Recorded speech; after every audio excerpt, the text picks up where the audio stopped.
एक बार वृंदावन में एक संत हुए कदम खंडी जी महाराज। उनकी बड़ी बड़ी जटाएं थीं। वो वृंदावन के सघन वन में जाके भजन करते थे। एक दिन जा रहे थे तो रास्ते में उनकी बड़ी बड़ी जटाएं झाड़ियों में उलझ गई।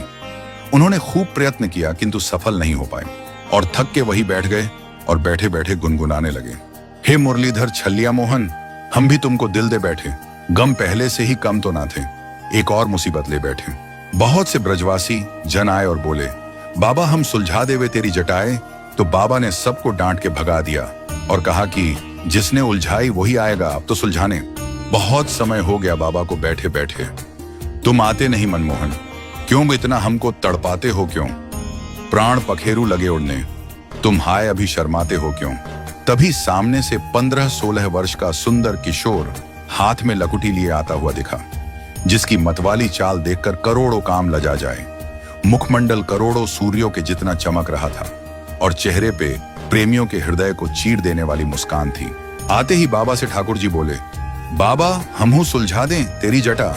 बाबा बोले, आप कौन हैं श्रीमान जी। तो ठाकुर जी बोले, हम हैं आपके कुंज बिहारी।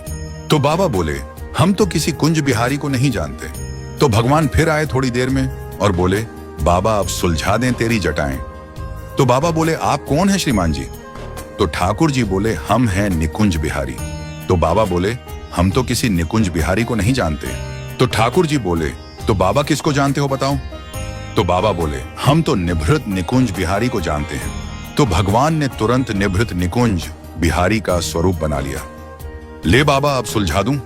तब बाबा बोले, क्यों रे लाला मोए पागल क्यों बनावे, निभृत निकुंज बिहारी तो बिना श्री राधाजू के एक पल भी ना रह पावे और एक तू है अकेलो सोटा 100 खड़ो हैं। तभी पीछे से मधुर रसीली आवाज आई, बाबा हम यही हैं, ये थी हमारी श्री जी। और श्री जी बोली, अब सुलझा देवे बाबा आपकी जटा। तो बाबा मस्ती में आके बोले, लाडली जो आपका दर्शन पा लिया, अब ये जीवन ही सुलझ गया, जटा की क्या बात है। मित्रों, हमारी राधा रानी बड़ी ही दयालु है। आप एक बार सच्चे मन से पुकार कर तो देखिए, हमारी श्री जी अपने भक्त के बुलावे को अस्वीकार करें, ऐसा हो ही नहीं सकता।